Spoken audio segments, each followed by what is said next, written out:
আইন চমুকৈ কা অসমীয়া মানুহে কোনোদিন মানি লোৱা নাই আৰু মানি নলয় ভৱিষ্যতলৈও। কাৰণ অসমীয়া জাতিৰ আহিবলগীয়া ভৱিষ্যত প্ৰজন্মই এই অসমত থাকি যে বাংলাদেশীৰ হাতত খেদা খাব লাগিব এইটো নিশ্চিত কথা, এইটো সত্য কথা।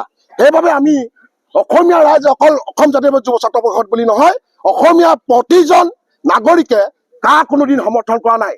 যদি নৰেন্দ্ৰ মোদী ডাঙৰীয়া ইমানেই হিন্দু বাংলাদেশী তেওঁ মৰম জাগিছে, তেন্তে গুজৰাটত তেওঁলোকে অকল গুজৰাটত তেওঁলোকে হিন্দু নাগৰিকক, হিন্দু বাংলাদেশী নাগৰিকক নাগৰিকত্ব দিয়ক।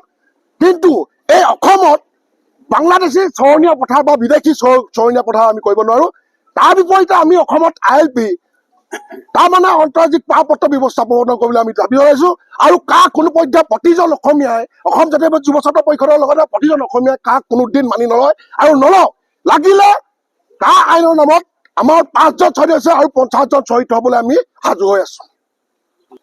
জাতিধ্বংসী নাগৰিকত্ব সংশোধনী আইন বাতিলৰ দাবীত আজি নাজিৰা মহকুমাধিপতি কাৰ্যালয়ৰ সন্মুখত অসম জাতীয়বাদী যুৱ ছাত্ৰ পৰিষদ শিৱসাগৰ জিলা সমিতিয়ে ধৰ্ণা কাৰ্যসূচীৰ জৰিয়তে আমি বিজেপি নেতৃত্বাধীন কেন্দ্ৰীয় চৰকাৰ আৰু ৰাজ্য চৰকাৰক আমি দাবী জনাইছো যে অনতি বিলম্বে এই জাতিধ্বংসী নাগৰিকত্ব সংশোধনী আইন কা বাতিল কৰিব লাগিব।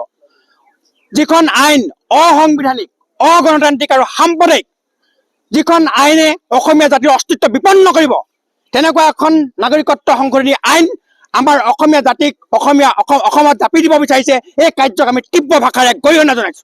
আৰু আমি প্ৰথমৰ পৰাই অসম জাতীয়বাদী যুৱ ছাত্ৰ পৰিষদে দাবী জনাই আহিছো যে যেতিয়াৰ পৰাই এই নাগৰিকত্ব সংশোধনী বিল আছিল তেতিয়াও আমি প্ৰতিবাদ কৰিছিলো অসমৰ জনসাধাৰণক লগত লৈ। আৰু আজিও আমি কৈছো যে যিকোনো কাৰণতে অসম নাগৰিকত্ব সংশোধনী আইন বাতিল কৰিব লাগিব।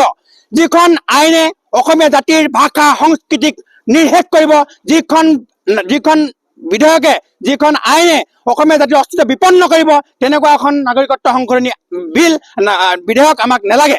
আৰু আমি অসম জাতীয়বাদী যুৱ ছাত্ৰ পৰিষদে আমি তীব্ৰ ভাষাৰে গৰিহণা জনাই কৈছো, সিদিনা অমিত শ্বাহে কৈছে যে যেতিয়াই নিৰ্বাচন আহিব তেতিয়াই তেখেতে কাৰ কথা প্ৰসংগ আনে। সম্পূৰ্ণ এটা ৰাজনৈতিক উদ্দেশ্য প্ৰতিনিধিত্ব, ৰাজনৈতিক মুনাফা লাভৰ কাৰণে তেখেতে বাৰে বাৰে অসমত কা প্ৰযোজ্য হ'ব বুলি কোৱা বিষয়টোক আমি তীব্ৰ ভাষাৰে নিন্দা জনাইছো আৰু গৰিহণা জনাইছো। আৰু অনতিবিলম্বে আমি কা বাতিল কৰিবৰ কাৰণে দাবী জনাইছো।